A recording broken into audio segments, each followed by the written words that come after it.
bienvenue sur le Mistral Social Club.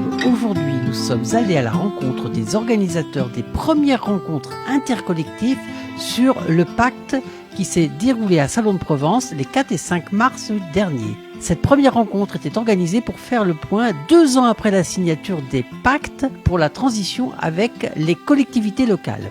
Nous retrouvons Morgane Le Campion et Robin Saxode, organisateurs de la rencontre. Je m'appelle Morgane Le Campion, je suis salariée pour le collectif pour une transition citoyenne, le CTC. Bonjour, alors moi je suis Robin, je travaille au collectif Transition Citoyenne. Qui est une association nationale qui travaille avec un ensemble de réseaux d'associations engagées sur les enjeux de transition écologique, sociale et démocratique. Donc c'est un collectif de 33 organisations maintenant, à la fois des mouvements citoyens tels que Alternatiba, à la fois des coopératives telles que Enercop, Mobicop.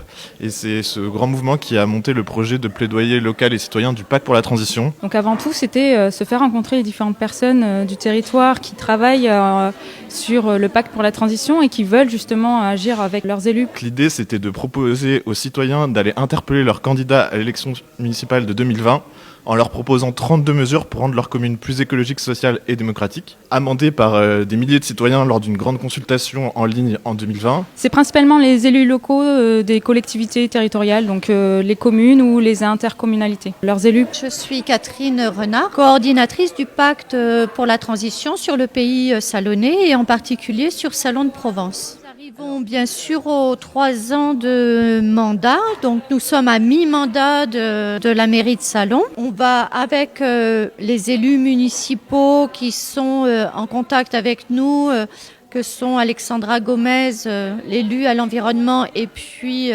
David Itier, le premier adjoint.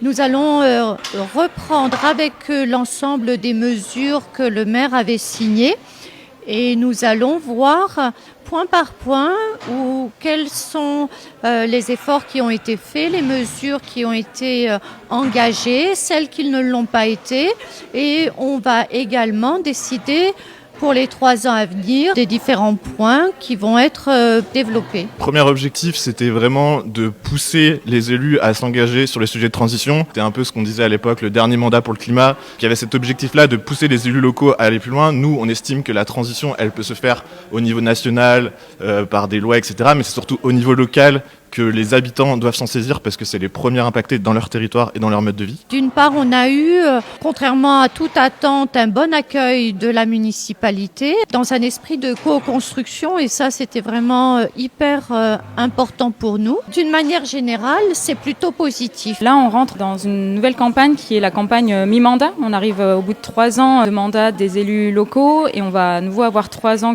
avant les prochaines élections. Bien sûr, nous, on est un petit peu exigeants et on aimerait toujours que les choses avancent beaucoup plus vite, avec des mesures beaucoup plus structurelles. On a eu quand même pas mal de résultats et un des résultats aussi transversal qui nous satisfait particulièrement, c'est le fait qu'en fait il y a plein de gens qui se sont mis à s'intéresser à la politique publique locale. On peut se demander si les élus ont pris conscience de la véritable urgence et des véritables enjeux.